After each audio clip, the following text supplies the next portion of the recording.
Good morning. This is Pastor Lynn with Goodland United Methodist Church. Here we are on New Year's Eve. Have you stayed up to watch the ball drop in New York City? Have you ever been there in person to see it? I was once when I was a child. Let me tell you, I don't need to go back. I'll be happier to watch it on TV. There were so many people elbowing their way through Times Square, there by Central Park. And yet, at midnight, this electronic ball just comes down through the air, and everyone is counting down. 10, 9, 8, 7, 6, 5, 4, 3, 2, 1, on to a happy new year. It wasn't hiding anything, yet my devotion today talks about ministry that is hidden. In the book of Nehemiah was in charge of rebuilding the wall around the city of Jerusalem, a job that took 52 days in all. As he led the people on the last 26 days of building project, the inevitable pushback came even more pronounced. People were not so happy. There were those trying to undergird what was going on. Evil seemed to change the closer a kingdom assignment gets to being finished. The letter in Nehemiah 16 talks about gossip and accusations and injustice among people, and that was distracting them from getting their work done. Nehemiah reported his selfless leadership activity, describing what he did that he did not have to do, and what he did not have to do that he did.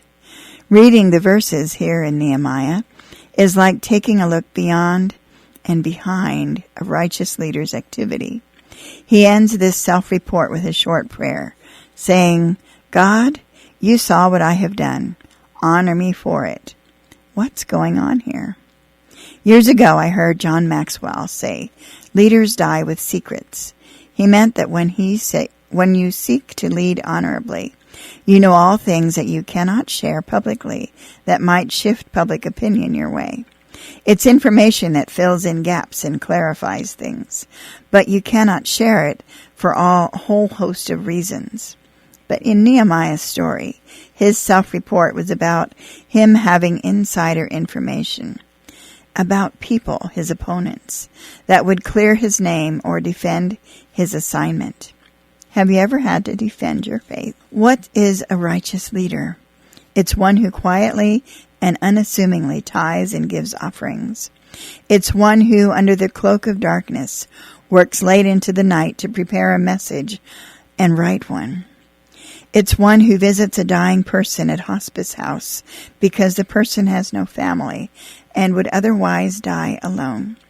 It's one who answers a myriad of emergency calls and emails on a much-deserved and much-needed day off.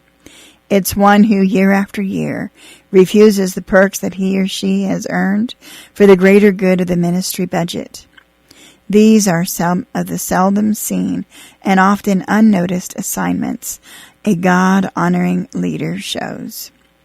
I understand Nehemiah's prayer. He wanted God to know that God's recognition really did matter to him. It's an appropriate prayer for all of us. Lord, please tell us that you see what we're doing, and please honor what we're doing. This Advent season, as it comes to a close, may we find unseen